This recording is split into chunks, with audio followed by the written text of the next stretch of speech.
Carbon को इतनी इज्जत क्यों दी जा रही है कि इसके ऊपर पूरा का पूरा चैप्टर ही बना डाला। मतलब और किसी एलिमेंट्स को नहीं ले सकते थे, नाइट्रोजन को ले लेते हैं, नाइट्रोजन से क्या दुश्मनी है।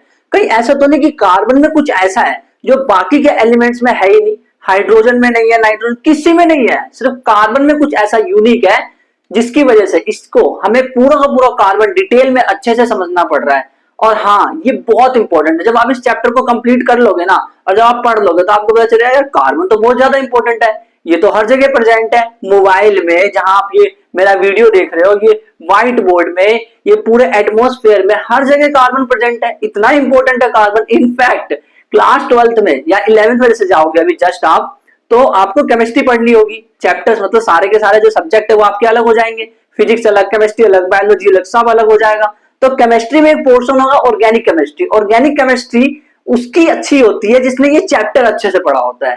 तो अगर ये वाला चैप्टर सच बता रहा हूं अच्छे से समझ आ गया ना, तो भाई साहब 11th में लोगों की ऑर्गेनिक केमिस्ट्री बहुत ज्यादा वीक होती है, ये आपका सबसे स्ट्रॉन्ग पार्ट होगा ऑर्गेनिक केमिस्ट्री वाला। बिकॉज आपको कार्बन के सारे फंडे क्लियर है, इतना इंपॉर्टेंट है कार्बन। सोचो, पता है कार्बन इतना इंपॉर्टेंट इसलिए 10th में तो है ही, फिर 11th में जाओगे ऑर्गेनिक केमिस्ट्री पढ़नी पड़ेगी। ऑर्गेनिक केमिस्ट्री का वेटेज जो 11th क्लास में है, और 12th में तो और लीड पड़ रही है, 12th क्लास में तो 50% से ज्यादा वेटेज है ऑर्गेनिक केमिस्ट्री का ही। और ये सारा का सारा बहुत इंपॉर्टेंट है। अगर आपको आईआईटी की तैयारी करनी है, जेईई नीट की तैयारी करनी है, तो भाई साहब फिर बहुत ही इंटरेस्टिंग चैप्टर है। वैसे अगर ध्यान से देखें तो एक एक करके सारी चीजों को डिटेल में पढ़ेंगे, सारे कॉन्सेप्ट को एक एक वीडियो में अच्छे से डिटेल में समझेंगे। मैं इसके लिए चाहता तो वन शॉट बना देता कि वन शॉट बना करके लो रैप अप कर दिया। अरे वन शॉट से कुछ होगा क्या?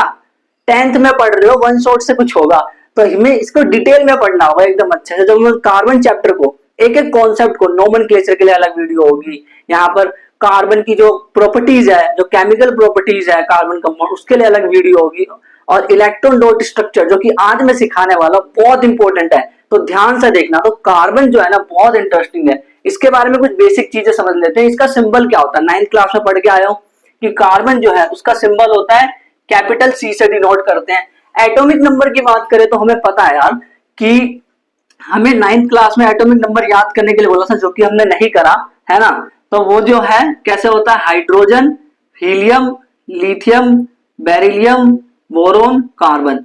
इसका मतलब जो कार्बन है वो 6 पे आ रहा है, and 6 is the atomic number. Carbon का एटॉमिक नंबर क्या है, 6। ये एटॉमिक नंबर क्यों लिखवा रहे हो भाई साहब, बहुत इंपॉर्टेंट है। इसी की वजह से इलेक्ट्रॉन डॉट स्ट्रक्चर क्लियर होने वाला है आपको आगे जाके। अच्छा, ये मोलर मास क्या होता है, what is the meaning of molar mass, और कार्बन का मोलर मास कितना होता है? एक काम करते हैं, जो ये कार्बन एटम है ना, इसके अंदर घुसते हैं, इसके अंदर देख के आते हैं कि यार इसके अंदर है क्या। तो ध्यान से सुनना, देखो जो एटम होता है उसका जो सेंटर होता है उसके अंदर क्या होता है, न्यूक्लियस। और जो न्यूक्लियस होता है दैट इज पॉजिटिव चार्ज। क्यों होता है पॉजिटिव चार्ज, कमेंट करके बताना। बिकॉज दैट हैव, जल्दी लिख दो फिर बता रहा हूं, बिकॉज दैट हैव प्रोटॉन, उसके अंदर प्रोटॉन होते हैं। और जो कार्बन है ना, कार्बन इसके अंदर टोटल कितने प्रोटॉन होते हैं, 6 प्रोटॉन होते हैं। 6 क्यों है, अरे भूल गए क्या? जो एटॉमिक नंबर होता है that is equal to number of proton in the nucleus. Z is equal to P, 9th class में पढ़ा है, Z is equal to P। हमने तो ना पढ़ा, अरे तो अभी सुन लो। जो एटॉमिक नंबर होता है वो प्रोटॉन, जो न्यूक्लियस के अंदर जितने प्रोटॉन्स रखे हैं उसको ही एटॉमिक नंबर कहा जाता है, कुछ अलग चीज नहीं है। क्योंकि एटॉमिक नंबर हर एलिमेंट, कोई सा भी एलिमेंट है, सबका अलग अलग होगा। जैसे आपकी क्लास में सबके नाम अलग अलग है, कुछ मतलब नाम इन द सेंस किसी का सेम भी हो जाता है। चलो चेहरा ले लेते हैं, जैसे आपकी क्लास में सबका चेहरा अलग अलग है, वैसे ही हर एलिमेंट का यूनिक एटॉमिक नंबर है। उसके अंदर जो प्रोटॉन रखे हैं ना, सबके पास अलग अलग रखे हुए हैं।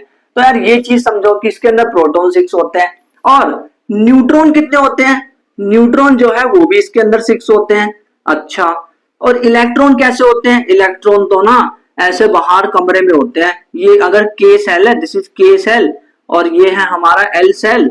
ओहो, वो पढ़ा रहे हो क्या, बोरबरी इलेक्ट्रॉन डिस्ट्रीब्यूशन? हाँ वही पढ़ा रहा हूँ।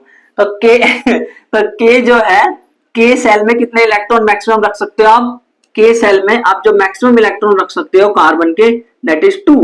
और एल वाले सेल में कितने रख सकते हो, बच गए जितने वो रख दो, 4। वैसे 8 रख सकते हो बट 4 बचे है ना, तो 4 रख दिया। तो यानी कि कार्बन का इलेक्ट्रॉनिक कॉन्फ़िगरेशन 2,4 होता है क्या? हाँ, तो इलेक्ट्रॉनिक कॉन्फ़िगरेशन कार्बन का क्या है, 2,4। बट ये मोलर मास कितना है? तो यार मोलर मास याद करो क्या होता था, मोलर मास जो है molar mass is equal to number of proton plus में number of neutron. Molar mass number, इसको मास नंबर कहते थे, आप याद है मास नंबर कहते थे कि नहीं? तो ये कितना होता है? दिस इज 6 प्रोटॉन 6 न्यूट्रॉन, दोनों को ऐड करना 12 आ गया। तो 12 AMU 12 एटॉमिक मास यूनिट, जिसको हम शॉर्टकट में यू भी लिखते थे। तो यानी कि जो कार्बन है उसका मोलर मास होता है 12 यूनिट, 12 यूनिट होता है। अच्छा, अब यार कार्बन वर्सेटाइल एलिमेंट है। वर्सेटाइल एलिमेंट यानी कि हर जगह प्रेजेंट है। मैंने बता दिया, इस व्हाइट बोर्ड में प्रेजेंट है, मोबाइल में प्रेजेंट है, आपके अंदर भी प्रेजेंट है, आपके दिल में भी प्रेजेंट है, हर जगह पे कार्बन प्रेजेंट है। बहुत इंपॉर्टेंट है। फूड में है, क्लॉथ में है, मेडिसिन में है और एसेट्रा, सारी चीज, हर चीज के अंदर है। वर्सेटाइल एलिमेंट का मतलब क्या होता है? हर जगह मिलता है, हर जगह। सर क्या बर्फ जगह पे मिलता होगा? जहां पे बर्फ होती है वहां भी मिलता होगा? अरे हाँ, वहां भी मिलता है। ये कोई इंसान थोड़ी ना जो बर्फ से डर जाएगा और इसको ठंड लगेगी। कार्बन है, हर जगह पे मिलता है। और इतना इंपॉर्टेंट है कि जो अर्थ क्रस्ट होता है ना, अर्थ क्रस्ट समझते हो, जो पृथ्वी की ऊपर वाली लेयर है, उसके ऊपर कार्बन 0.02% मिलता है। ये तो बहुत कम है। अरे तो है तो 0.02%। और अगर हम एटमॉस्फेयर की बात करें ना, तो हमारे एटमॉस्फेयर में अलग अलग गैस है। नाइट्रोजन 78-79% के आसपास है, ऑक्सीजन भी 21% के आसपास है। सारी गैसें अलग अलग गैसें हैं, साथ में कार्बन भी है। बट कार्बन किस फॉर्म में है? कार्बन डाइऑक्साइड के फॉर्म में है। तो एटमॉस्फेयर में 0.03% हमारे पास कार्बन प्रेजेंट है। अच्छा, ये चीज सही है। मतलब कार्बन की तो वाह वाह है, कार्बन का तो जलवा है, जलवा। हर जगह पे कार्बन का जलवा हो रखा है, यानी कि पूरी दुनिया में प्रेजेंट है, अर्थ क्रस्ट पे भी है, हर जगह है। तो कार्बन इज वेरी इंपॉर्टेंट, इसका मतलब हाँ, वेरी इंपॉर्टेंट। और अब सवाल ये उठता है, क्या कार्बन किसी और के साथ बॉन्डिंग करेगा? क्या वो रिलेशनशिप में जाएगा? रिलेशनशिप वो वाली नहीं, बॉन्डिंग, बंधन, बंधन बंधन प्यार के बंधन वो जो बॉन्डिंग है, क्या कार्बन बॉन्डिंग कर सकता है? और अगर करेगा तो क्या कोवलेंट बॉन्डिंग करेगा? अब ये कोवलेंट बॉन्डिंग क्या है? या फिर आयनिक बॉन्डिंग करेगा? आयनिक बॉन्डिंग क्या होता है वो ऑलरेडी मैंने आपको मेटल नॉन मेटल चैप्टर में पढ़ा रखा है। तो यार ये कौन सी बॉन्डिंग करेगा? आयनिक बॉन्डिंग करेगा कि कोवलेंट करेगा? अच्छा, आपने तो आयनिक पढ़ा दिया, यानी पक्का ये कोवलेंट करेगा। हाँ, पकड़ लिया बंदे ने, पकड़ लिया, सही कह रहा है। तो ये कोवलेंट बॉन्ड करेगा। बट कोवलेंट बॉन्ड होता क्या है? What is the meaning of covalent bond? देखो, कार्बन के अंदर जो है ना कोवलेंट बॉन्डिंग होती है, बट कोवलेंट बॉन्डिंग क्या होती है और क्यों बनाया ये कोवलेंट बॉन्डिंग? इसने आयनिक क्यों नहीं बनाया? आयनिक बना लेता ना, सिंपल सी बात है यार। आयनिक पढ़ रहे हैं तो आयनिक ही बना लेता, क्यों इसको दूसरे में जाकर के घुसना है? जरूरी है कुछ और बनना? को आयनिक बन जाता। तो एक बात मेरे को बताना जरा कि आयनिक बॉन्ड कैसे बनता है? क्या आयनिक बॉन्ड इलेक्ट्रॉन को पूरा फेंक करके, यानी बाहर गेन कर दिया, लॉस कर दिया? याद करो, जब सोडियम क्लोराइड था NaCl कैसे बन रहा था? तो सोडियम जो है, देखो याद कराता हूं, जो सोडियम जो है Na, तो उसका इलेक्ट्रॉनिक कॉन्फ़िगरेशन क्या था? 281, क्योंकि इसका एटॉमिक नंबर 11 है। और अगर क्लोरीन की बात करें तो क्लोरीन 17 पे था, तो उसका इलेक्ट्रॉनिक कॉन्फ़िगरेशन 287 था। तो ये क्या कर रहा था? पूरा एक इलेक्ट्रॉन इसको दे दे रहा था। उससे ये हो रहा था ना कि इसका ऑक्टेट कंप्लीट हो जा रहा था, एंड इसका भी ऑक्टेट कंप्लीट। तो एक बात सुनो कि बॉन्डिंग का मतलब कहीं ये तो नहीं होता कि वैलेंस सेल को जो है उसको फुलफिल करना है, यानी कि जो ऑक्टेट है उसको कंप्लीट करना है। अगर ऑक्टेट कंप्लीट हो जाता है तो मैं उसको बोलूंगा कि वो बॉन्डिंग कर लिया, तभी तो बॉन्डिंग होती है ना। मतलब ऑक्टेट ही फुल नहीं है तो बंदा स्टेबल कैसे होगा? स्टेबल तो जब भी होता है जब ऑक्टेट फुल होता है। तो जब ऑक्टेट फुल है तभी वो बॉन्डिंग करेगा। अब कार्बन जो है उसके अंदर जाकर के देखते हैं कि यार कार्बन की क्या बात है। तो देखो, कार्बन जो है अगर हम ध्यान से देखें तो carbon atomic number 6, electronic configuration 24। अब इस बंदे को ऑक्टेट कंप्लीट करना है। पहले ये देखो, इसके अंदर प्रोटॉन कितने हैं? 6। इलेक्ट्रॉन कितने हैं? टोटल 6। न्यूट्रॉन कितने हैं? 6। वैसे न्यूट्रॉन से तो अभी कोई मतलब ही नहीं है, इसको ध्यान दो बस, प्रोटॉन और इलेक्ट्रॉन को। तो ध्यान से सुनना। अब देखना एक चीज, एक प्रोटॉन मतलब पॉजिटिव चार्ज, इलेक्ट्रॉन मतलब नेगेटिव चार्ज। तो थोड़ी देर के लिए एक ऐसा सोचो आप कि ना 6 अच्छे इंसान है और 6 बुरे इंसान है, ठीक है? 6 अच्छे इंसान और 6 बुरे इंसान है। तो एक अच्छा इंसान एक अच्छे बुरे इंसान को कंट्रोल कर रहा है। मतलब मान लो कोई उधम मचा रहा है और एक अच्छा इंसान है, तो वो अच्छा इंसान जो बुरे इंसान को कंट्रोल कर पा रहा है। तो यहाँ पे 6 अच्छे इंसान है, वो 6 के 6 बुरे इंसान को कंट्रोल कर पा रहा है। इलेक्ट्रॉन इज नेगेटिव चार्ज, है ना, वो बुरे इंसान की तरह मानो उसको थोड़ी देर के लिए, तो उसने उसको कंट्रोल कर लिया। अब मेरे पास ऑप्शन क्या है, अगर मुझे बॉन्डिंग करनी है, बॉन्डिंग करना मतलब ऑक्टेट फुलफिल करना, ऑक्टेट मतलब जरूरी नहीं ऑक्टेट हो, ठीक है ना, सिंपल सी बात है, जो लास्ट वाला सेल है ना वो फुलफिल होना चाहिए, वो पूरा भरा हुआ होना चाहिए। तो देखो मेरे पास एक ऑप्शन ये है कि अगर ये जो लास्ट वाला सेल है इसको मैं फिल कर दूं, इसको फिल करने के लिए मैं क्या करूंगा, बाहर से 4 इलेक्ट्रॉन ला करके इसको दे दूं किसी ना किसी तरीके से। भाई यही तो हो रहा है, गेन और लॉस हो रहा है इलेक्ट्रॉन का। जैसे क्लोरीन को मैंने बाहर से 1 इलेक्ट्रॉन ला के दे दिया, इसको किसी ने, सोडियम ने दे दिया, कि कोई भी दे देता है अगर बाहर से 1 इलेक्ट्रॉन ला करके, तो ये फुलफिल हो जाता है। ऐसे कार्बन को मैं 4 इलेक्ट्रॉन दे देता हूँ। मान लो मैंने कहीं से भी कोई भी कंपाउंड है, एक प्यारा सा चुन्नू टाइप का, उसने क्या करा, 4 इलेक्ट्रॉन इसको दे दिया। अगर इसने 4 इलेक्ट्रॉन किसी ने इसको दे दिया तो ये 8 हो जाएगा, ठीक है। फिर इसका इलेक्ट्रॉनिक कॉन्फ़िगरेशन क्या हो जाएगा, 2 8। अच्छा अब इलेक्ट्रॉन गिनो कितने हो गए टोटल, तो आप बोलोगे इलेक्ट्रॉन जो है वो 10 हो गए। अच्छा प्रोटॉन कितने, प्रोटॉन 6 है। अब एक बात बताओ मेरे को, ये 6 अच्छे इंसान 10 बुरे इंसान को कंट्रोल कर लेंगे, मतलब ये चीज समझ नहीं आई, क्या बोला आपने। अरे एक एक जो अच्छा इंसान है वो एक बुरे इंसान को कंट्रोल कर रहा है, तो 6 अच्छे इंसान 6 बुरे इंसान को कंट्रोल कर पा रहे हैं।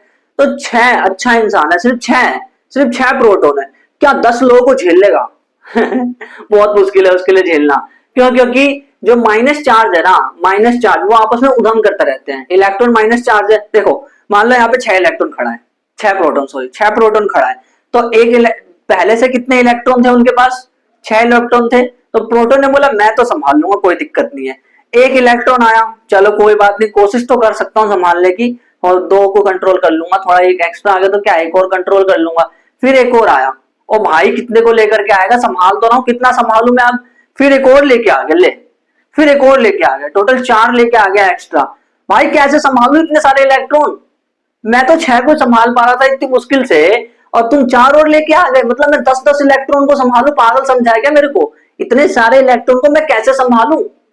इसको संभालना मेरे लिए बहुत बहुत ज्यादा मुश्किल है, मैं नहीं संभाल सकता इसको।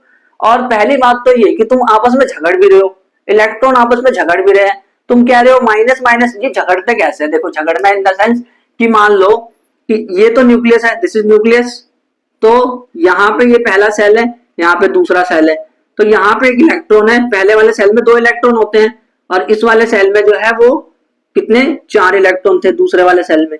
तो 4 इलेक्ट्रॉन आए, 1 इलेक्ट्रॉन, 2 इलेक्ट्रॉन, 3 इलेक्ट्रॉन, 4 इलेक्ट्रॉन, बाहर से इलेक्ट्रॉन आए, है ना। तो हो क्या रहा है, जब माइनस माइनस पास में आ रहा है तो रिपेल कर रहे हैं, यानी एक दूसरे को धक्का दे रहे हैं, कह रहे भाई मैं यहाँ पे रहूंगा तू भाग यहाँ से, वो कह रहा है मैं यहाँ रहूंगा तू भाग यहाँ से।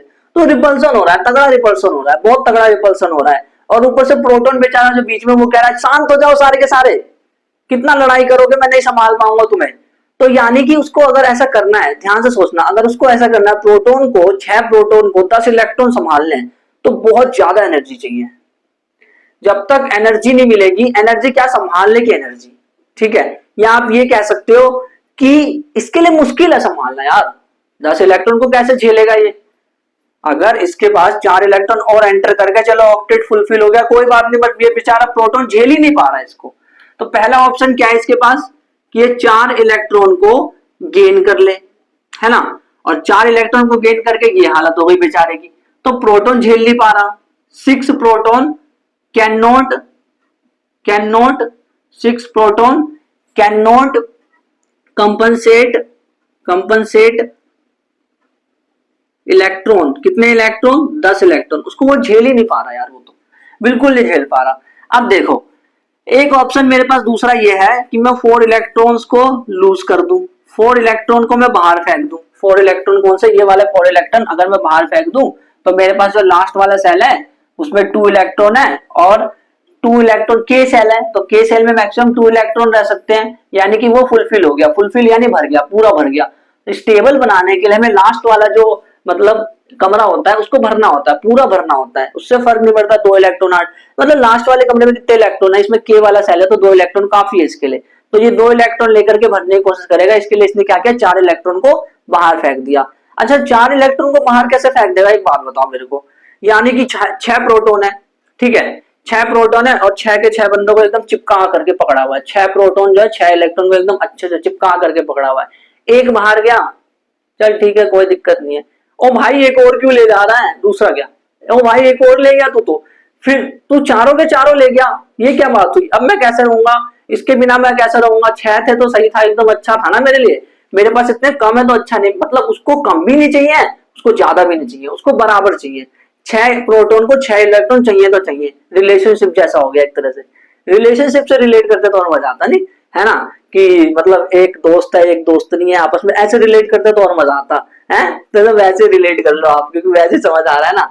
तो यानी कि सोचो 6 लड़के हैं और 6 लड़की है, तो एक लड़की चले गई, मैं जा रही बाय, फिर दूसरी गई, मैं भी जा रही बाय, तीसरी गई, मैं भी जा रही बाय, चौथी भी गई, ले अब 2 लड़की बची है और ये 4 बेचारे सिंगल पड़े हुए लड़के, प्रोटॉन सिंगल पड़े हुए हैं, सोचो तो फिर क्या होगा भाई, ये तो मुश्किल है। और पहली बात तो ये कि उसको बाहर, जो वो इलेक्ट्रॉन बाहर जा रहे हैं ना, एक इलेक्ट्रॉन को बाहर ऐसे नहीं कि बाहर निकाल दिया मजे से, ऐसे नहीं निकाल सकते।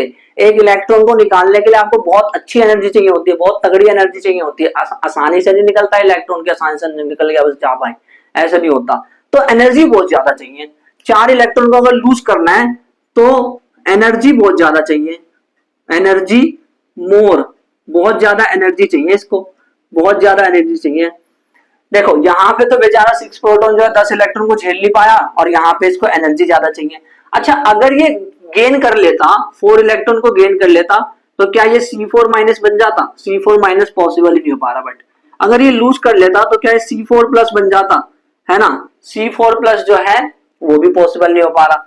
और भाई साहब क्या हो रहा है, मतलब अब ये बेचारा ना इलेक्ट्रॉन को गेन कर सकता है, बेचारा गेन करेगा 4 तो झेल नहीं पाएगा, या फिर बेचारा अपने 4 इलेक्ट्रॉन दे देगा, तब इसको इसकी याद आएगी, या फिर इसको एनर्जी ज्यादा चाहिए। अब ये करे तो करे क्या, इसके पास क्या ऑप्शन है, जाए तो जाए कहां, करे तो करे क्या, आखिर हम करे तो करे क्या। कार्बन चिल्ला चिल्ला के कह रहे हैं भाई ना तो मैं इलेक्ट्रॉन दे सकता, ना तो मैं इलेक्ट्रॉन ले सकता, मैं करूं क्या। तो अब कार्बन क्या करता है ना, अपने इलेक्ट्रॉन को शेयर करता है, मतलब पूरा इलेक्ट्रॉन लूज नहीं करेगा, सारे इलेक्ट्रॉन गेन नहीं करेगा, वो इलेक्ट्रॉन को शेयर करेगा, थोड़ा सा देगा, थोड़ी देर के लिए देगा, थोड़ा ले लेगा, थोड़ा सा देगा थोड़ी देर के लिए। क्या इलेक्ट्रॉन है कि खाना है, पिज्जा तो नहीं है, बर्गर तो नहीं है जो थोड़ा ले लेगा थोड़ा, भाई ऐसा ही है, मैं बता रहा हूँ। इलेक्ट्रॉन जो है ना, कुछ आप सोचते हो कि इलेक्ट्रॉन इज पार्टिकल, नहीं, इलेक्ट्रॉन एक वेव की तरह हरकत कर रहा है यार, तुम आगे पढ़ने वाले, बहुत कमाल की चीज है, इंटरेस्टिंग चीज है ये। पूरी जो दुनिया है ना, ये लगता है पार्टिकल बट है वेव। तो इलेक्ट्रॉन क्या कर रहा है ना, शेयर कर रहा है, मतलब कार्बन अपने इलेक्ट्रॉन को शेयर कर रहा है, वो कह रहा है ले रख ले, तू रख ले, तू दे दे, तू रख ले, तू दे दे। अब होता ही है, इसको हम आगे समझेंगे कि शेयर कैसे हो रहा है, ये मैं कह रहा हूं तू रख ले, कैसे रख ले, कैसे दे दे, ऐसे हवा में रख ले, रख दे दे, ऐसा थोड़ी ना होता है। तो देखो कार्बन जो है शेयर कर रहा है इलेक्ट्रॉन, और कार्बन की इज्जत बहुत हो रही है इस चैप्टर में, ये कार्बन की ही बात करी जा रही है।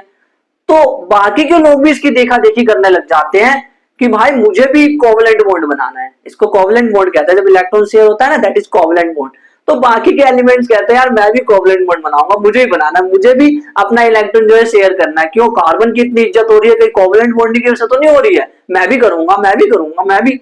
तो वो क्या कहता है, हाइड्रोजन, मैं जा रहा हूं अपने एक और हाइड्रोजन को लूंगा और बोलूंगा ले थोड़ा इलेक्ट्रॉन तू ले ले, थोड़ा मेरे को दे दे, और ना इलेक्ट्रॉन की शेयरिंग के साथ ना हम ना एक बॉन्ड बना लेते हैं, ताकि हम ना कार्बन के जितनी इज्जत मिल सके हमें, बट मिलती नहीं है।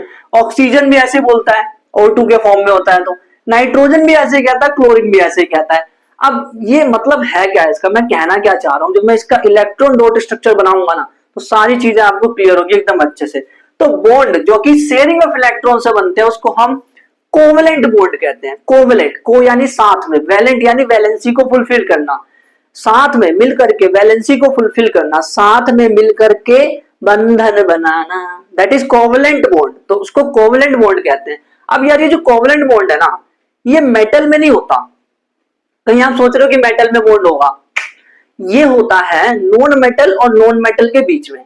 जब नॉन मेटल, एक नॉन मेटल होगा दूसरे नॉन मेटल के साथ बॉन्डिंग करेगा, जैसे मान लो कार्बन है और हाइड्रोजन है, तो वो आपस में जब बॉन्डिंग करेंगे, वो दोनों नॉन मेटल है, बॉन्डिंग करेंगे, that bonding is called covalent bonding. वो कोवलेंट बॉन्डिंग करेंगे, तो हमेशा याद रखना ये नॉन मेटल और नॉन मेटल के बीच में होता है। जबकि वो आयनिक बॉन्ड किसके बीच में था, मेटल और नॉन मेटल के बीच में, sodium metal, chlorine non metal, है ना। तो ionic bond is between metal and non metal, जबकि covalent bond is between the non metal and non metal. अब कौन बनाएगा ये, तो यार बहुत सारे लोग बनाने के लिए, उसमें क्या है, नॉन मेटल के बीच में बहुत सारे लोग बनाते हैं, कार्बन बनाता है, पूरा चैप्टर इस पे है। सल्फर भी थोड़ा थोड़ा कुछ हद तक मन करता बनाता रहता है, नाइट्रोजन भी बनाता है, उसके बाद क्लोरीन भी बनाता है, फ्लोरीन भी बनाता है, ब्रोमीन भी बनाता है। तो ये सारे के सारे लोग ऐसे हैं ना भाई साहब, ये बनाते हैं कोवलेंट बॉन्डिंग। देखो कार्बन तो चलो ठीक है, इज्जत हो रही है उसकी, वो तो बॉस है, वो तो पूरा का पूरा केमिस्ट्री ऑर्गेनिक केमिस्ट्री लेके बैठा है 11th 12th में, वो तो बढ़िया है। लेकिन ये sulphur, nitrogen, chlorine, fluorine, bromine ये कह रहे हैं कि भाई साहब मैं भी अब कार्बन की बराबरी करूंगा, कार्बन की बराबरी तो करके रहूंगा। अब देखो आयनिक कंपाउंड जो थे ना उसकी प्रॉपर्टीज डिफरेंट थी, कि आयनिक कंपाउंड जो है इलेक्ट्रिसिटी कंडक्ट कर रहे हैं, सारी चीजें प्रॉपर्टीज थी उसकी। तो वहां पे जब ने आयनिक कंपाउंड, आयनिक बॉन्ड या आयनिक बॉन्ड से बनने वाले कंपाउंड को आयनिक कंपाउंड कहते हैं। तो उससे जो प्रॉपर्टी हुई, आयनिक कंपाउंड की जो प्रॉपर्टी होती है, जैसे सॉल्युबल होगा वाटर के अंदर, सारा पढ़ रखा है ना ऑलरेडी, मेटल नॉन मेटल। अगर नहीं पढ़ा है ना तो भाई चैनल पे जाओ, प्लेलिस्ट में देखो, बहुत अच्छे से समझाया सारी चीजों को मैंने। तो उसकी प्रॉपर्टीज देखी थी हमने कि आयनिक कंपाउंड्स की क्या क्या प्रॉपर्टीज होती है, कि वो उसके अंदर चार्जेस होते हैं, वो इलेक्ट्रिसिटी कंडक्ट करता है मोल्टन स्टेट में। वैसे ही जो कोवलेंट बॉन्ड होती है उसकी भी कोई ना कोई प्रॉपर्टी होगी। कोवलेंट बॉन्ड से बनने वाले कंपाउंड्स को हम कहते हैं कोवलेंट कंपाउंड्स। अब कोवलेंट कंपाउंड्स की क्या प्रॉपर्टीज होती है? जो कोवलेंट कंपाउंड्स होते हैं ना उसके अंदर आयंस फॉर्म नहीं हो रहे। अभी हमने आगे देखेंगे, कोवलेंट कंपाउंड हमने देखे नहीं है, आगे देखने वाले, क्योंकि मैं सोच रहा हूँ ना सारे कोवलेंट कंपाउंड एक साथ इलेक्ट्रॉन डॉट स्ट्रक्चर में दिखा दूं। तो अभी ये समझो कि कोवलेंट कंपाउंड में आयंस नहीं फॉर्म होते, आयन से फॉर्म होंगे नहीं। तो आयंस अगर फॉर्म होता तो आयन जो है वो इलेक्ट्रिसिटी को चार्ज करते, इलेक्ट्रिसिटी को फ्लो करवाते, इलेक्ट्रिसिटी फ्लो होती है उसमें से, मतलब आयन अगर होंगे। इलेक्ट्रिसिटी मतलब क्या होता है? आयंस का चलना। तो जब आयंस ही नहीं है तो इलेक्ट्रिसिटी क्या होगी? तो generally poor conductor of electricity, because electron sharing होती है। इलेक्ट्रॉन जब शेयर कर रहे हैं, सोचो वो इलेक्ट्रॉन को ना फेंक रहे हैं, ना बाहर दे रहे हैं, ना अंदर ले रहे हैं, वो बस उसको शेयर कर रहे हैं, ले ले थोड़ी देर थोड़ी देर थोड़ी देर, ले ले ले ले रख ले ऐसे करके कर रहे हैं, इलेक्ट्रॉन को शेयर कर रहे हैं। ना तो वो पूरा दे रहे हैं, ना वो पूरा इलेक्ट्रॉन को ले रहे हैं। तो इसीलिए क्या होता है, इलेक्ट्रॉन की शेयरिंग हो रही है बिटवीन एटम्स, तो चार्ज पार्टिकल फॉर्म ही नहीं हो रहे, यानी आयंस एब्सेंट है, एब्सेंस ऑफ आयंस है इसलिए। दूसरी बात ये कि इनकी मेल्टिंग पॉइंट और बॉइलिंग पॉइंट बहुत कम होती है। अब क्यों होती है भाई? क्योंकि जैसे फॉर एग्जांपल मान लो कि हम एग्जांपल लेते हैं हाइड्रोजन का, हमारे पास हाइड्रोजन है, तो हाइड्रोजन का एक इलेक्ट्रॉन और यहाँ पे भी हाइड्रोजन का एक इलेक्ट्रॉन, एक ही इलेक्ट्रॉन होता है ना हाइड्रोजन के अंदर। तो ये बॉन्डिंग बनाने के लिए क्या करते हैं, इलेक्ट्रॉन को शेयर करते हैं आपस में। ये बोलता है तू अपना इलेक्ट्रॉन थोड़ी देर के लिए दे दे, ये बोलता है तू भी दे दे। तो ये जो इलेक्ट्रॉन है ये दोनों का है, और ये जो इलेक्ट्रॉन है ये भी दोनों का ही है। क्यों? क्योंकि ये शेयर कर रहे हैं ना आपस में, तो इनके बीच में बॉन्डिंग बन गई। ये जो बॉन्डिंग बनी इसी को हम कहते हैं कोवलेंट बॉन्डिंग। यही मैं आपको समझाऊंगा आगे। अभी इलेक्ट्रॉन डॉट स्ट्रक्चर बनाते बनाते यही हम सीखते रहेंगे कि कोवलेंट बॉन्डिंग का, ये कोवलेंट बॉन्डिंग है, दिस इज कोवलेंट बॉन्डिंग। ये कोवलेंट बॉन्डिंग है हमारी, जो भी इसके पीछे बनी है ना। और क्योंकि यहाँ पे एक ही बॉन्डिंग बनी है तो इसको हम कहते हैं सिंगल कोवलेंट बॉन्ड। बताऊंगा आगे, जब बहुत सारे कंपाउंड देखने वाले हैं। अभी टाइम है ना बहुत ज्यादा, भाई टाइम की क्या, टाइम तो सबके पास ही है। तो एक एक करके प्रैक्टिस करेंगे, सारे प्रीवियस ईयर क्वेश्चंस आए हुए हैं उसको देखेंगे हम, जो भी उसका आ रखा है electron dot structure previous year question में सब देखेंगे। तो ये कोवलेंट बॉन्ड है। तो होता ये ना कि एक ये हाइड्रोजन है, ऐसे ही ये भी, यहाँ पे भी एक हाइड्रोजन होगा। हाइड्रोजन तो H2 के फॉर्म में होता है ना। देखो दो तरह के बॉन्ड होंगे, आप ध्यान से सुन लेना, दो तरह के बॉन्ड है। ये हाइड्रोजन मॉलिक्यूल एक तो अलग है जिन्होंने बॉन्ड बना रखा है, और ये अलग है। तो एक तो ये पूरा H2 अपनी दुनिया में घूम रहा है, एक ये पूरा H2 अपनी दुनिया में घूम रहा है। तो इनके बीच भी एक बॉन्डिंग होगी। ये जो बॉन्डिंग होगी इसका कुछ नाम नहीं है, बस ऐसे इसको बोल दो इंटरमोलिकुलर बॉन्ड। इंटर यानी दो मॉलिक्यूल के बीच में, इंटरमोलिकुलर बॉन्ड है ये, दिस इज इंटरमोलिकुलर बॉन्ड। क्योंकि ये दो बॉन्ड के बीच में ना, इसलिए हम इसको कहते हैं इंटरमोलिकुलर बॉन्ड। तो ये इंटरमोलिकुलर बॉन्ड है। अब ध्यान से सुनो, मैं ये कह रहा हूं कि इसका मेल्टिंग पॉइंट कम है, इसका बॉइलिंग पॉइंट कम है। ऐसा क्यों? पहले बताओ मेल्टिंग पॉइंट ज्यादा का मतलब क्या होता है? इसका मतलब ये है कि बहुत ज्यादा गर्म करना पड़ेगा तब जाकर के वो मेल्ट होगा, यानी तब जाकर के अपने पार्टिकल्स को छोड़ेगा। बट ये तो हल्का है, हल्का इन द सेंस ये वाली जो बॉन्डिंग है ना इनके बीच में, ये हल्की है। पर ध्यान से सुनना, पर जो इन्होंने बॉन्डिंग कर रखी है, जो हाइड्रोजन H2 है, H और H है, तो उनके बीच में जो बॉन्डिंग है ना, दैट इज कोवलेंट बॉन्डिंग, वो स्ट्रॉन्ग है। आया समझ? H2 अलग दुनिया का, H2 अलग दुनिया का, तो उन H2 के बीच में भी बॉन्डिंग हो रही है, दैट इज इंटरमोलिकुलर, और वो कमजोर है, जिसकी वजह से लो मेल्टिंग पॉइंट और बॉइलिंग पॉइंट हो रहा है। बट क्योंकि कोवलेंट बॉन्ड है, अगर इसके बीच में जो कोवलेंट बॉन्ड है वो स्ट्रॉन्ग है, जो H2 के खुद के अंदर जो कोवलेंट बॉन्ड है वो स्ट्रॉन्ग है, दैट इज स्ट्रॉन्ग। तो कोवलेंट बॉन्ड जो बन रहा है उसकी वजह से कोवलेंट कंपाउंड फॉर्म हो रहा है, तो उसकी वजह से दो प्रॉपर्टीज आ रही है, generally poor conductor of electricity और लो मेल्टिंग और बॉइलिंग पॉइंट होता है, बट कोवलेंट बॉन्ड स्ट्रॉन्ग होता है। तो अब हम देखने वाले इलेक्ट्रॉन डॉट स्ट्रक्चर को, और आपको एक छोटा सा काम करना है, मेरे साथ प्रैक्टिस करनी है। जब भी मैं इलेक्ट्रॉन डॉट स्ट्रक्चर बना रहा हूं तो वीडियो पॉज करनी है, active learning is very important. ये क्या होता है, अरे वीडियो पॉज करना और खुद प्रैक्टिस करना। जब भी आइडिया लग गया कि हाँ ये सवाल ऐसे होगा, दिमाग में एकदम से क्लिक किया, तो वीडियो पॉज करो और फिर उसको सॉल्व करो और फिर करना है सवालों को, और फिर मुझे ये बताना फिर कमेंट में कि आप इसमें से कितने इलेक्ट्रॉन डॉट स्ट्रक्चर मेरे साथ बना पाए। 1 2 3 4 5 6 7 8 है टोटल। तो ये सारे के सारे किसी न किसी एग्जाम में आ रखे हैं ऑलरेडी, 2023 कुछ 2023 में आया, ये क्लोरीन वाला 2023 में आ रखा है, कोई 2022 में आ रखा है, 2025 में आ रखा है, अलग अलग साल में आ रखा है। तो मैं सारे के सारे कंपाउंड एक जगह पे ले गया। इनफैक्ट एनसीईआरटी में इसके अलावा और कोई नहीं मिलेगा आपको, चाहे देख लेना। बाकी आपको वहां पे अगर एनसीईआरटी सॉल्यूशन मिलेगा तो वहां पे मैं वो लेक्चर रिकॉर्ड करूंगा, तो वहां पे देख लेंगे उसको। तो एक एक करके समझते हैं। सबसे पहले मैं बनाऊंगा H2 का। H2 मतलब हाइड्रोजन, तो H2 का बनाते हैं इलेक्ट्रॉन डॉट स्ट्रक्चर। देखो जो हाइड्रोजन है उसका एटॉमिक नंबर 1 है, इलेक्ट्रॉन कॉन्फ़िगरेशन 1 है। ओके, तो आपको करना कुछ नहीं है, जो H2 है उसको ऐसे लिख देना H और उसके सामने एक और H।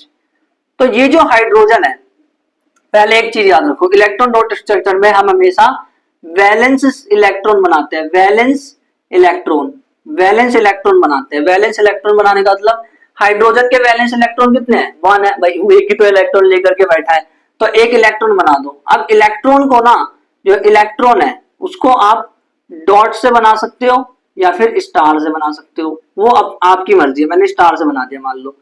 तो अब ध्यान से सुनो, अगर इसको अपना जो ये वैलेंस सेल है ना, ये इसको फुलफिल करना है, इस वैलेंस सेल को फुलफिल करना है, तो इसके 2 इलेक्ट्रॉन होने चाहिए लास्ट वाले सेल में, तभी तो उसको फुलफिल बोलेंगे, तभी तो उसको भरा हुआ कहा जाएगा। तो भरा हुआ कहने के लिए हमें एक इलेक्ट्रॉन को इसको देना पड़ेगा।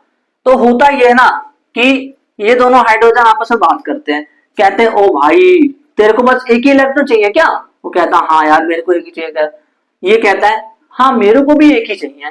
तो क्यों ना ऐसा करे कि ये जो इलेक्ट्रॉन है ये मैं तेरे को दे देता हूँ और तू अपना वाला इलेक्ट्रॉन मुझे दे दे। कहता हाँ कोई बात नहीं, ले ले यार, तेरा भी फायदा मेरा भी फायदा। जैसे आप अगर मेरी वीडियो देख रहे हो तो मेरा फायदा ये हो रहा है कि मेरे को एक खुशी मिल रही है कि हाँ यार मेरे से कोई बच्चा पढ़ रहा है, एंड ये मेरा फायदा हुआ। और आपका फायदा क्या हुआ? आपका फायदा ये हुआ कि आपके बोर्ड एग्जाम में अच्छे नंबर आ सकते हैं, है ना? तो दोनों का बेनिफिट हो रहा है, दोनों का फायदा हो रहा है, ठीक है। तो ये क्या करेगा, ये बोलेगा अच्छा ला दे अपना एक इलेक्ट्रॉन दे, जल्दी दे। ले लिया इसने। फिर ये बोलेगा भाई तू भी तो दे। हाँ तो ले ले, कोई बात नहीं, ले लिया इलेक्ट्रॉन। अब देखो एक इलेक्ट्रॉन की शेयरिंग हुई है ना, एक इलेक्ट्रॉन इसमें शेयर हुआ, एक इलेक्ट्रॉन यहाँ और एक इलेक्ट्रॉन यहाँ, तो 1 पेयर ऑफ इलेक्ट्रॉन शेयर हुए, यानी कि 1 पेयर ऑफ इलेक्ट्रॉन कितने? 1 पेयर, एक इलेक्ट्रॉन 2 हो गए, तो 1 पेयर ऑफ इलेक्ट्रॉन शेयर हुए, 1 पेयर ऑफ इलेक्ट्रॉन यहाँ पर शेयर हुए। तो मैं क्या करता हूं ना, इसको जो ये एक इलेक्ट्रॉन है और ये, तो इस पे लाइन खींच देता हूं, यानी मैं इसको ऐसे लिख सकता हूं H और डॉट एक इलेक्ट्रॉन इसका ये वाला और एक इलेक्ट्रॉन इसका ये वाला। अब इसको जरूरी नहीं कि बार बार डॉट करके ऐसे लिखे, आप डायरेक्ट ऐसे लिख दो H बॉन्डिंग फिर H बॉन्ड लगाया फिर H लिखा। ये जो बॉन्डिंग है, क्योंकि यहाँ इलेक्ट्रॉन शेयर हो रहा है तो इसको हम बोलते हैं कोवलेंट बॉन्ड। देख रहे हो कार्बन करता था ये, लेकिन ये भी इज्जत पाने के लिए ये भी कर रहे हैं, मतलब इनको अपनी इज्जत करवानी है बस। इज्जत भाई, कार्बन की इज्जत होती है, क्यों होती है? कोवलेंट बॉन्ड बनाता है, मैं भी बनाऊंगा, है तो ये भी बनाने लग गया हाइड्रोजन। तो कोवलेंट बॉन्ड। अब एक बात बताओ, मैंने लाइन कितनी खींची? एक, तो इसको हम कहते हैं सिंगल लाइन है, तो सिंगल कोवलेंट बॉन्ड या फिर सिंगल बॉन्ड भी कहते हैं इसको, this is called as single bond. अच्छा हाइड्रोजन का समझ आ गया।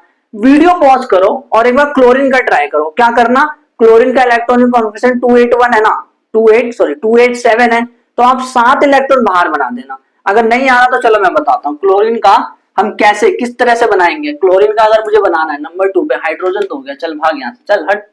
नंबर 2 पे अब हम देखेंगे क्लोरीन का कि यार ये जो क्लोरीन है इसका अगर मुझे इलेक्ट्रॉन डॉट स्ट्रक्चर बनाना है तो कैसे बनाया। देखो क्लोरीन जो है वो 17 नंबर पे आता है, इलेक्ट्रॉनिक कॉन्फ़िगरेशन 287 है। ओके, ध्यान से देखना, एक क्लोरीन यहाँ है, एक क्लोरीन यहाँ है। जो जो एटम्स होते हैं ना उसको सिमेट्रिकली अरेंज कर दो, सिमेट्रिकली यानी कि सामने सामने अरेंज कर दो, ठीक है। अब मुझे बताओ इसके बाहर वाले सेल में, वैलेंस सेल जिसको हम कहते हैं, उसमें कितने इलेक्ट्रॉन है? उसमें ना 7 इलेक्ट्रॉन है। तो इसको ऐसे अरेंज करो, 1 2 3 4 5 6 7, ठीक है। इसको भी ऐसे करो, 1 2 3 4 5 6 7, ठीक है, अरेंज कर दिया। अब इसको फुलफिल करने के लिए एक और इलेक्ट्रॉन चाहिए, कहीं ना कहीं से इसको एक इलेक्ट्रॉन मिल जाए बस तो फुलफिल हो जाएगा इसका। तो वो कहता है ऑक्टेट फुलफिल करने के लिए मुझे तो एक इलेक्ट्रॉन चाहिए। तो ये क्लोरीन कहता है भाई भाई मुझे भी एक ही चाहिए, तू दे देना यार, तू दे सकता है क्या? कहता हाँ दे दूंगा, लेकिन तू भी अपने एक इलेक्ट्रॉन मेरे को देगा। तो कहता कोई ना, ले ले यार, ले ले, तेरा जिगरी यार यहाँ पे है, तू ले ले, कोई दिक्कत नहीं, एक इलेक्ट्रॉन ले ले। तो इसने एक इलेक्ट्रॉन ले लिया, देखो 1 2 3 4 5 6 7 8 हो गए। तो इसका वैलेंस इलेक्ट्रॉन फुलफिल हो गया। ये कहता भाई चीटिंग है, मेरा भी कर। कहता हाँ ले कर दिया, ठीक है। यानी अगर मैं इसको ऐसे करके जोड़ूं तो ये ऐसे बन रहा है, क्लोरीन क्लोरीन बॉन्ड बन गया। क्या ये डबल बॉन्ड है? कमेंट करके बताओ ये कौन सा बॉन्ड है, जल्दी से बताओ कमेंट करके, वैसे पता चल गया होगा। तो क्लोरीन का जो इलेक्ट्रॉन डॉट स्ट्रक्चर है वो ऐसे बनेगा। देखो इलेक्ट्रॉन डॉट स्ट्रक्चर बनाने के लिए लाइन नहीं खींचनी होती, आपको इसी तरह से बनाना होता है, बस लाइन मत खींचना कि लाइन खींचने लग गए, वो तो मैं लाइन खींच के समझा रहा हूँ, ठीक है। तो क्लोरीन का बन गया। अब देखते हैं ऑक्सीजन का कि यार ये ऑक्सीजन में कैसे होता है। क्लोरीन बाय, चल अब बारी है ऑक्सीजन की। तो ऑक्सीजन, ऑक्सीजन O2, O2 के फॉर्म में ऑक्सीजन जो है उसका एटॉमिक नंबर क्या है 8, इलेक्ट्रॉनिक कॉन्फ़िगरेशन क्या है 26, ठीक है। तो सिमेट्रिकली अरेंज कर दो, एक ऑक्सीजन ये रहा, एक ऑक्सीजन ये रहा, ठीक है। ये किसकी आंख है, अंडे गए अबे तो ये 1 2 बाहर वैलेंस सेल में जितने इलेक्ट्रॉन है उतने ड्रॉ कर दो, 3 4 5 6, ठीक है। इसमें भी 1 2 3 4 5 6, ठीक है। अब ऑक्सीजन को 2 इलेक्ट्रॉन चाहिए, तो वो ऑक्सीजन से क्या बोलेगा, एक दोनों ऑक्सीजन को ऐसे है, दोनों बातें कर रहे हैं आपस में, कह रहा ओ भाई 2 इलेक्ट्रॉन मिल गया ना तो मेरा ऑक्टेट कंप्लीट हो जाएगा, पता है। ये कहता भाई मेरे को भी 2 ही चाहिए, एक काम कर तू मेरे को 2 दे दे, मैं भी तेरे को 2 दे देता हूँ इलेक्ट्रॉन इलेक्ट्रॉन, ठीक है। तो ये इसको 2 इलेक्ट्रॉन दे देता है, शेयर कर लेते हैं, कितने इलेक्ट्रॉन हो गए 8। ये भी इससे 2 इलेक्ट्रॉन ले लेता है, ये भी 8 हो गए। तो ये स्ट्रक्चर हो गया इलेक्ट्रॉन डॉट स्ट्रक्चर। अब ध्यान से एक चीज देखो, एक बॉन्ड ये रहा और एक बॉन्ड ये रहा, क्या इसमें 2 पेयर ऑफ इलेक्ट्रॉन शेयर हो रहे हैं? 2 पेयर मतलब 1 pair 2 pair, 2 pair of electron share हो रहा है। वो भाई ये क्या है, ये डंबल है क्या? अरे नहीं ये डबल बॉन्ड है, हैं 2 पेयर ऑफ इलेक्ट्रॉन शेयर हो रहा है, कितना 2 पेयर, 2 पेयर ऑफ इलेक्ट्रॉन यहाँ पे शेयर हो रहे हैं। अब जब 2 पेयर ऑफ इलेक्ट्रॉन शेयर होता है तो इसको हम कहते हैं डबल बॉन्ड या फिर double covalent bond, this is called as double bond. अच्छा यानी कि इन दोनों में सिंगल बॉन्ड बन रहा था, है ठीक है, इसमें डबल बॉन्ड बन रहा है, double bond dB double bond बन रहा है। अच्छा अब H2O में देखते हैं जरा कि H2O में क्या हो रहा है, H2O का इलेक्ट्रॉन डॉट स्ट्रक्चर कैसे बनाना है, इसको देखते हैं जरा। देखो एक बात मैं बताऊं क्या, मैंने आपको जब मैं मेटल्स नॉन मेटल पढ़ा रहा था तो मैंने आयनिक बॉन्ड में आपको जो इलेक्ट्रॉन डॉट स्ट्रक्चर समझाया था वो आयनिक बॉन्ड के लिए था, ठीक है। यहाँ पे जो मैं समझा रहा हूँ दैट इज कोवलेंट बॉन्डिंग के लिए हो रहा है ये चीज। तो अब हम देखेंगे H2O को, नंबर 4 है हमारा H2O। तो देखो यार एक बात बताऊं, कम क्या है ऑक्सीजन, तो ऑक्सीजन को यहाँ रख दो, बाकी जो है उसको साइड साइड में रख दो, साइड साइड में रख दो, मतलब आपको अरेंज करना आना चाहिए सिमेट्रिकली। ये मैं बता रहा हूँ आपको कैसे अरेंज करना चाहिए।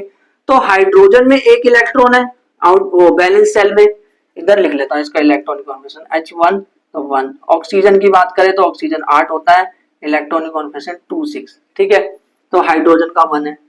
अब यहाँ पे 1 electron 2 electron 3 electron 4 electron 5 electron 6 electron, valence shell में 6 इलेक्ट्रॉन है इसलिए। तो देखो हाइड्रोजन कहता है कि यार मेरा तो 2 से काम चल जाता है, मैं 2 में ही काम चला लेता हूँ। तो वो 1 इलेक्ट्रॉन इससे ले लेगा और दे दे, और पाजी दे दे इलेक्ट्रॉन दे दे, इसने भी दे दिया। ये कहता है भाई मैं तुझसे भी 1 लूंगा तुझसे भी 1 लूंगा, तूने मुझसे 1 क्यों लिया, अब मैं भी तुम दोनों से 1 लूंगा। तो इलेक्ट्रॉन ये क्या करता है 1 और ले लेता है इससे, तो ये हाइड्रोजन से इससे ले लेता है इलेक्ट्रॉन और ये इससे ले लेता है। अब देखो 1 2 3 4 5 6 7 सॉरी 6 1 2 3 4 5 6 7 8 इलेक्ट्रॉन हो गए ना। तो ऑक्सीजन का भी ऑक्टेट कंप्लीट हो गया, ऑक्सीजन की बल्ले बल्ले, हाइड्रोजन की बल्ले बल्ले, मतलब उनके वैलेंस शेल फुलफिल हो गए। तो यानी कि एक बॉन्ड यहां बन रहा है, एक बॉन्ड यहां बन रहा है, तो ये कैसा दिखेगा, ऐसा दिखेगा HOH। अब मुझे बताओ इसमें सिंगल बॉन्ड है कितने, 2, तो इसमें 2 सिंगल बॉन्ड बने, मतलब H2O के अंदर 2 सिंगल बॉन्ड बनते हैं। आप अपनी एनसीईआरटी को पढ़ना एक बार जाकर के, उन्होंने खुद आपसे पूछा है कि H2O में किस तरह से इलेक्ट्रॉन मतलब बॉन्डिंग होगी और H2O में कितने मतलब सिंगल बॉन्ड कितने होंगे, ये पूछा उन्होंने खुद एनसीईआरटी खोल के। अब देखते हैं कि ये N2 कैसे बॉन्डिंग करता है। N2 की जो बॉन्डिंग है वो किस तरह से होती है, नाइट्रोजन, इसको बोलते हैं डाई नाइट्रोजन। डाई नाइट्रोजन मतलब डाई मतलब 2, नाइट्रोजन नाइट्रोजन, तो डाई नाइट्रोजन को देखेंगे हम। तो N2 एक बार आप ट्राई करो पॉज करके, N2, ठीक है। नंबर 5 N2, N2 जो है वो नाइट्रोजन इलेक्ट्रॉन, ये मतलब कितने नंबर पे आता है, 7 पे आता है। 7 पे nitrogen, hydrogen, helium, lithium, beryllium, boron, carbon, nitrogen, है ना, 7 पे आया। तो 2 5 इलेक्ट्रॉनिक कॉन्फ़िगरेशन। नाइट्रोजन को सिमेट्रिकली अरेंज कर दो, कर दिया, ठीक है। थोड़ा बड़ा करते हैं, नाइट्रोजन को अरेंज कर लिया मैंने, ये रहा नाइट्रोजन एक और ये रहा एक। तो मैं इसको अरेंज कर रहा हूं, देखो 1 2 3 4 5, मतलब अरेंज कैसे करना है वो भी समझ लो, फिर वो सही रहेगा। फिर आपसे ना कोई सा भी इलेक्ट्रॉन डॉट स्ट्रक्चर पूछेंगे तो आप कर लोगे। देखो अब नाइट्रोजन इस वाले नाइट्रोजन से कहता है यार मुझे तो 3 इलेक्ट्रॉन चाहिए, क्या तू 3 दे सकता है? फिर ये वाला नाइट्रोजन कहता है मैं भी 3 लूंगा ताकि हमारा बैलेंस हो जाए पूरा फुलफिल। तो ये इससे 3 इलेक्ट्रॉन ले लेता है और ये इससे 3 इलेक्ट्रॉन ले लेता है, और 1 2 3, यानी कि नाइट्रोजन के अंदर ट्रिपल बॉन्डिंग हो रही है। वेरी इंपॉर्टेंट, एग्जाम में पूछा गया है कि ना जो नाइट्रोजन है उसमें किस तरह की बॉन्डिंग है, कितनी बॉन्ड है, मतलब सिंगल बॉन्ड है, डबल बॉन्ड है, ट्रिपल बॉन्ड है, किस तरह का बॉन्ड है, ये एग्जाम में ऑलरेडी पूछा हुआ है। अब NH3 का स्ट्रक्चर देखते हैं कि यार NH3 में कैसे इलेक्ट्रॉन डॉट स्ट्रक्चर इसका बनता है। This is electron dot structure, ये इलेक्ट्रॉन डॉट स्ट्रक्चर बना रहे हैं हम। तो हम देखने जा रहे हैं NH3 का। NH3, तो NH3 में दो दो चीजें, नाइट्रोजन, नाइट्रोजन जो है उसका इलेक्ट्रॉनिक कॉन्फिगरेशन 2 5, हाइड्रोजन है तो हाइड्रोजन का 1 है। अच्छा अब देखो सिमेट्रिकली अरेंज कर दो, जो कम है उसको बीच में डाल दो और जो ये ज्यादा है उसको साइड साइड में डाल दो।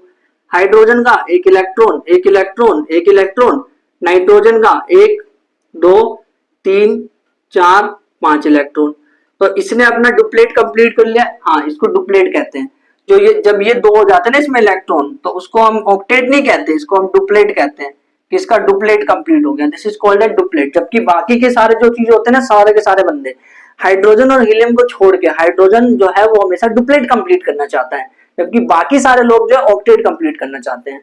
ऑक्टेट मतलब हाइड्रोजन को डुप्लेट पसंद है, बेबी को बेस पसंद है, हाइड्रोजन को डुप्लेट पसंद है ना। तो हाइड्रोजन क्या करता है, इससे भी ले लेता है ये 2, अब इसके डुप्लेट कंप्लीट हो गए, इधर भी हाइड्रोजन के डुप्लेट कंप्लीट हो गए। नाइट्रोजन क्या करेगा, एक एक सबसे ले लेगा और दे दो दे दो दे दो, तुमने मेरा इलेक्ट्रॉन क्यों लिया, 1 2 3 4 5 6 7 8 हो गए, ठीक है, फुलफिल हो गया। तो यानी कि एक बॉन्डिंग यहाँ बन रही है, एक यहाँ बन रही है, एक यहाँ बन रही है। तो यानी नाइट्रोजन NH3 में बॉन्डिंग इस तरह से बन रही है, कहीं ना कहीं इस तरह से। तो इसमें कितने सिंगल बॉन्ड है, 3 सिंगल बॉन्ड बन रहे हैं इसके अंदर, 3 सिंगल बॉन्ड बन रहे हैं, ठीक है, ये भी क्लियर हो गया। अब सबसे इंपॉर्टेंट है ये दोनों, और इन दोनों में से सबसे ज्यादा इंपॉर्टेंट है ये C2H6, बहुत बार एग्जाम में पूछा गया है। तो CH4 को देख लेते हैं कि CH4 जो है वो किस तरह से बॉन्डिंग कर रहा है, उसको देखते हैं। तो नंबर 7 पे क्या है अपने पास, CH4। तो देखो CH4 CH4, C जो है वो कार्बन 6 होता है इसका atomic number, electronic configuration 2 4, hydrogen जो है वो 1, तो इलेक्ट्रॉनिक कॉन्फिगरेशन 1। अब कार्बन को बीच में रख दो, बाकी को सिमेट्रिकली अरेंज कर लो, सिमेट्रिकली अरेंज कर लो, सिमेट्रिकली इधर इधर हर जगह H लगा दो, ठीक है। इसके पास 1 इलेक्ट्रॉन, इस पे भी 1 इलेक्ट्रॉन, इस पे भी 1 इलेक्ट्रॉन, इस पे भी 1 इलेक्ट्रॉन। कार्बन के वैलेंस शेल में कितने इलेक्ट्रॉन, 4, तो 1 2 3 4, ठीक है। तो हाइड्रोजन बोलेगा 1 इलेक्ट्रॉन दे दो ना, डुप्लेट कंप्लीट हो जाएगा मेरा। ये भी ऐसे ही बोलेगा, ये भी ऐसे ही बोलेगा और ये भी ऐसे ही बोलेगा। कार्बन बोलेगा कि यार मुझे तो तुम सब दो, तुम सारे के सारे दो, तुमने मेरे इलेक्ट्रॉन लिए, तुम भी दो अपने इलेक्ट्रॉन, चलो चुपचाप अपने इलेक्ट्रॉन दो, शेयर करो मेरे साथ इलेक्ट्रॉन। 4 हो गए, 5 6 7 8 हो गए, यानी कि इलेक्ट्रॉन शेयर हो गया। तो देखो एक बॉन्ड यहाँ बना, एक यहाँ बना। मैं पहले बता रहा हूँ लाइनिंग मत खींचना, मैं लाइनिंग समझाने के लिए खींच रहा हूँ। जब भी बनाओगे तो इलेक्ट्रॉन डॉट स्ट्रक्चर ऐसे बनाना, इसको ऐसे ही छोड़ के आ जाना। तो अगर बॉन्डिंग बताऊं मैं तो क्या हुआ, इसको हाइड्रोजन को पहले अरेंज कर दिया, है ना, एक बॉन्ड यहां बन रहा है, एक यहां बन रहा है, एक यहां बन रहा है, एक यहां बन रहा है, यानी कि इसके अंदर 4 सिंगल बॉन्ड बन रहे हैं, 4 सिंगल बॉन्ड। इसको हम कहते हैं CH4 को हम कहते हैं, इसका कॉमन नेम है, इसको हम कहते हैं IUPAC नेम है वैसे तो, इसको हम कहते हैं मीथेन। अब ये IUPAC नेम क्या होता है भाई साहब, आगे जब पढ़ेंगे ना सब समझ आ जाएगा धीरे धीरे। अभी ये समझो कि इसको मीथेन भी कहा जाता है, ठीक है। अब लास्ट वाला देखते हैं जो है C2H6, जिसको हम कहते हैं इथेन। इथेन नाम याद रखने की जरूरत नहीं है, वो मैं बाद में याद करा दूंगा, उसकी टेंशन मत लो। तो CH4 हो गया। नंबर 8 पे हम बात करते हैं C2H6 की, जो कि है इथेन, जिसको हम कहते हैं इथेन। तो देखो 2 कार्बन है, तो एक कार्बन ये रहा, एक ये रहा। हाइड्रोजन को सिमेट्रिकली अरेंज कर दो, सिमेट्रिकली 4 हाइड्रोजन हो गए, 5 हाइड्रोजन हो गए, 6 हाइड्रोजन हो गए, एक इलेक्ट्रॉन 2 इलेक्ट्रॉन, एक मतलब एक एक इलेक्ट्रॉन सबके पास है, हाइड्रोजन के पास एक एक इलेक्ट्रॉन में लगा रहा हूं बस। और कार्बन के पास कितने हैं, 1 2 3 4, इधर 1 2 3 4, ठीक है। हाइड्रोजन को तो डुप्लेट से मतलब है, तो इसने अपना डुप्लेट कंप्लीट कर लिया, इसने भी अपना डुप्लेट कंप्लीट कर लिया, सब अपना डुप्लेट कंप्लीट करने की कोशिश करेंगे, सारे के सारे हाइड्रोजन, सारे हाइड्रोजन अपना डुप्लेट कंप्लीट करेंगे, ये भी अपना डुप्लेट कंप्लीट करेगा। अब लेकिन जो कार्बन है उसको तो ऑक्टेट कंप्लीट करना है, तो वो क्या करेगा, 1 2 3 4 5 6 7 हो गए। अब एक इलेक्ट्रॉन इससे लेगा बगल वाले से, तो ये अपने इलेक्ट्रॉन, एक इलेक्ट्रॉन जो है ये इसको दे देगा थोड़े से, और इससे ले भी लेगा, इससे इलेक्ट्रॉन ले भी लेगा और इसको इलेक्ट्रॉन दे भी देगा। तो अभी तक ये फिलहाल इलेक्ट्रॉन ले रहा है, ये इलेक्ट्रॉन को ले रहा है, तो इसने अपने इलेक्ट्रॉन ले लिया, इससे मतलब इलेक्ट्रॉन ले लिया, शेयर कर लिया, मतलब खींच लिया इलेक्ट्रॉन। और इस कार्बन ने बोला कि भाई तूने मेरा क्यों लिया इलेक्ट्रॉन, मैं भी लूंगा तेरा, तो ये इसका इलेक्ट्रॉन भी लेने लग जाता है, ये इसका इलेक्ट्रॉन लेने लग गया। ओके ठीक है। अब देखो कि इसके में बॉन्डिंग कैसे बन रही है, एक तो यहां बन रही है और यहाँ साइड साइड में तो बनी रही है, यानी कि कुछ इस तरह से कार्बन और कार्बन के पीछे बन रही है, इधर बन रही है बॉन्डिंग, इधर भी बन रही है, और इधर बन रही है बॉन्डिंग, और इस तरफ और इस तरफ और इधर भी बॉन्डिंग बन रही है, यानी कि इसके अंदर 6 सिंगल बॉन्ड बन रहे हैं।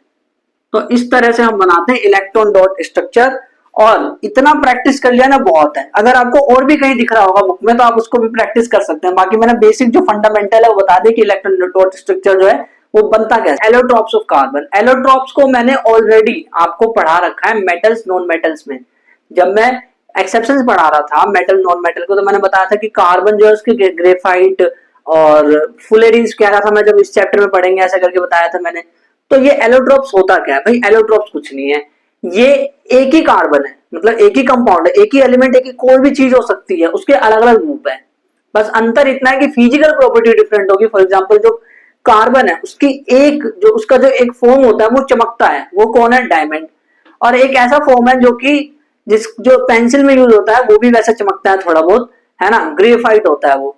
और एक और ऐसा फॉर्म है जो बास्केटबॉल, जो बॉल की तरह दिखता है, वो है फुलेरिन्स, बकमिंस्टर फुलेरिन। बकमिंस्टर नाम के एक साइंटिस्ट थे, उन्होंने डिस्कवर करा था, तो बकमिंस्टर फुलेरिन था। आप करो डिस्कवर तो राजू फुलेरिन हो जाएगा, करो डिस्कवर करो भी सही रहेगा।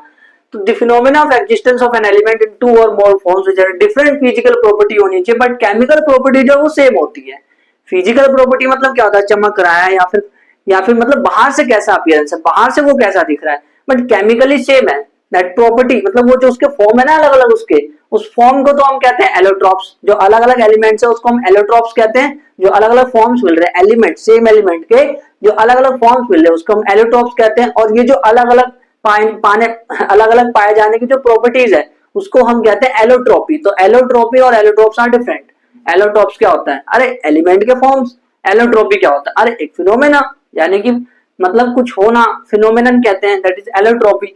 तो जो एलोट्रोप्स होते हैं ना वो कार्बन के 3 होते हैं, एक डायमंड होता है, एक ग्रेफाइट होता है, एक फुलेरिन होता है। तो एक एक करके देखते हैं कि यार डायमंड कैसा दिखता है, ग्रेफाइट कैसा दिखता है, और क्यों ये बॉल की तरह फुलेरिन दिख रहा है, किस तरह से होता है ये। पहले नंबर पे है डायमंड। तो डायमंड जो है ना वो चमकता है, ये चीज हमें पता है। इसमें होता क्या है, इसके स्ट्रक्चर को ध्यान से समझते हैं, ये बात तो सबको पता है, चमक रहा है एकदम अच्छे से सबको पता है।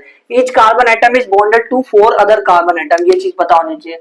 ये एग्जाम में स्टेटमेंट के फॉर्म में आ सकता है या फिर किसी भी तरह से ये एमसीक्यू के फॉर्म में पूछ सकते हैं। 4 अदर कार्बन से अरेंज होता है, मतलब देखो एक कार्बन एटम, मान लो ये गोल जो है ना, ये मान लो कार्बन एटम है, तो ये अलग अलग 4 अलग कार्बन एटम से जुड़ा होगा, ये सारे के सारे कार्बन है, इनसे ये जुड़ा हुआ है, ठीक है। और ये वाला हर एक कार्बन ऐसे ही है, हर एक कार्बन, मान लो ये वाला कार्बन है, ये भी 4 से जुड़ा हुआ है अलग अलग, ये भी अलग अलग 4 से जुड़ा है, देखो 1 2 3 4, ये वाला भी अलग अलग 4 से जुड़ा हुआ है, कमाल है यार, बढ़िया है। और ये वाला भी अलग अलग 4 से जुड़ा हुआ है, तो ये अलग अलग 4, ये भी 4 से जुड़ा हुआ है, लो ये 4 से जुड़ा, मतलब एक कार्बन एटम 4 अलग अलग कार्बन, कार्बन ही है, ऐसा नहीं कि नाइट्रोजन वगैरह हाइड्रोजन घुसा दो ना, सारे कार्बन एटम है, सारे के सारे कार्बन एटम ही होने चाहिए।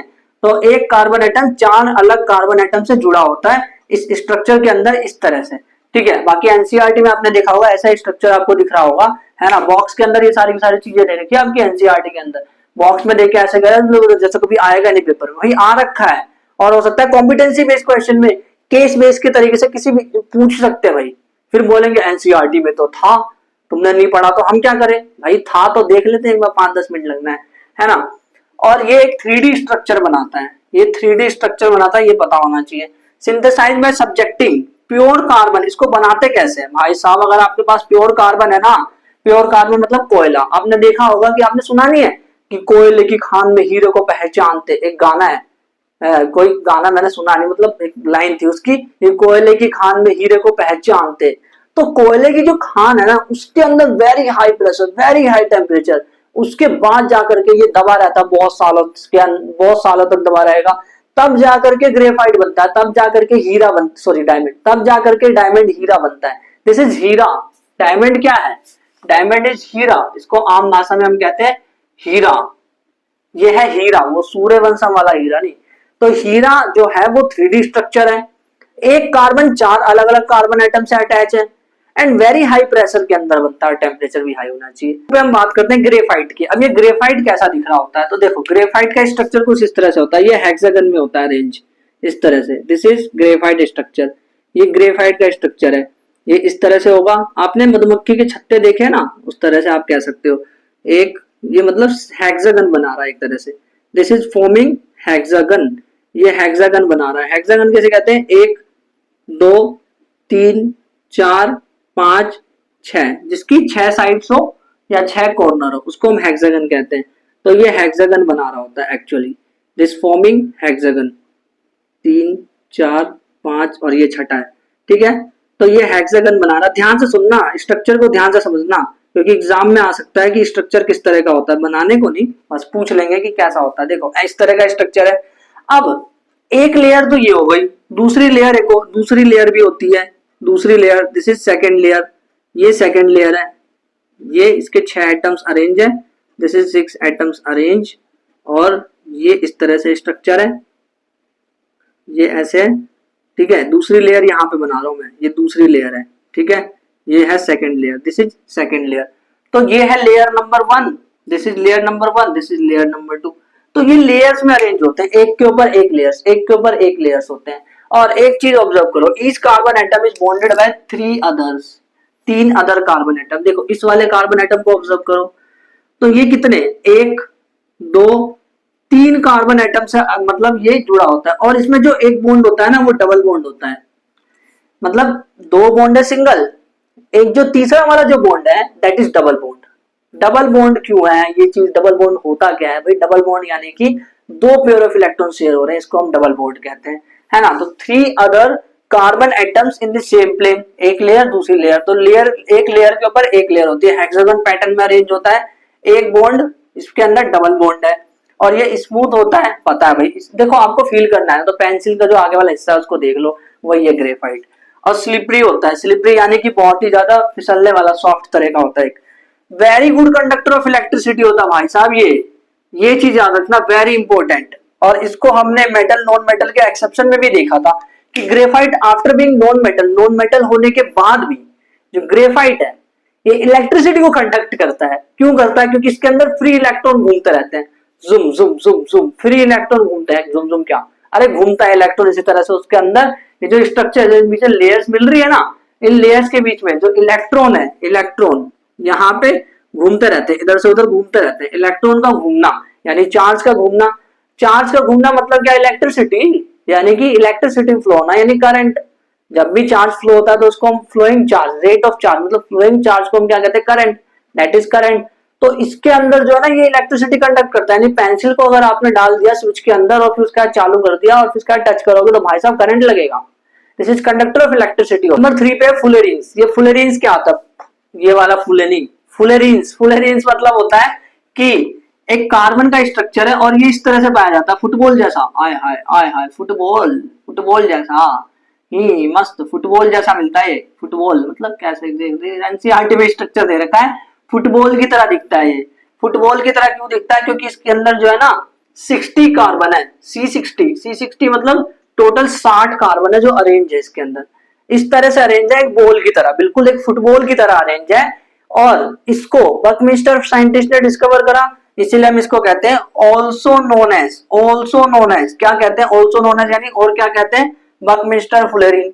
फुटबॉल शेप का होता है, पहले जो डिस्कवर, बहुत टाइप्स के होते हैं यार, जो फुलेरिन्स होते हैं बहुत टाइप्स के होते हैं, कोई C40 होता है, कोई C60 होता है, कोई C80 भी होता है, अलग अलग तरह के होते हैं। मतलब फुलेरिन्स जो है ना वो ग्रुप ऑफ कंपाउंड है, मतलब अलग अलग तरह के होते हैं। बट सबसे पहले कौन डिस्कवर करा, सबसे पहले किसकी डिस्कवरी हुई, वो हुई C60 की। मतलब आप ऐसे मान के चलो कि आप ना मतलब डिस्कवरी कर रहे हैं, साइंटिस्ट डिस्कवरी कर रहे हैं, तो उन्हें अलग अलग मिला है, कार्बन 40 मिला, कार्बन 80 मिला, कार्बन 60, अलग अलग तरह के मिले।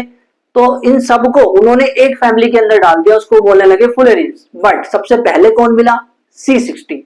तो C60 जो है वो सबसे पहले ढूंढा गया, सबसे पहले मिला, वो है बकमिस्टर फुलेरिन। अब ये जो चैप्टर है इसमें हमने जो मेन पोर्शन है इलेक्ट्रॉनिक मतलब इलेक्ट्रोड स्ट्रक्चर, इसको समझ लिया। अब अगर आपको प्रैक्टिस करनी है ना तो आप एक काम करना कि इसके डीपीपी लगा लेना, डिस्क्रिप्शन में आपको डीपीपी मिल जाएगी, इसको प्रैक्टिस करना। भाई साहब जो बड़े बड़े बैचेज में दी जाती है ना, इतने बड़े बड़े बैचेज जो खरीदते हैं लोग, वो चीज आपको मिल रही है यहाँ पे एकदम फ्री। तो इसका यूज करो एकदम अच्छे से और पढ़ाई को करो। एंड अगर आपको इसके बाकी के एपिसोड देखने तो इस वाली प्लेस पे क्लिक कर लो। बट अगर आपको मान लो कि मेटल नॉन मेटल पढ़ना है तो इस वाली प्लेस पे क्लिक करो। जब आप इन वाली प्लेस पे क्लिक करोगे तो मैं आपको वही मिलूंगा चीजों को एक्सप्लेन करते हुए, रियल लाइफ एग्जांपल्स के थ्रू समझाते हुए।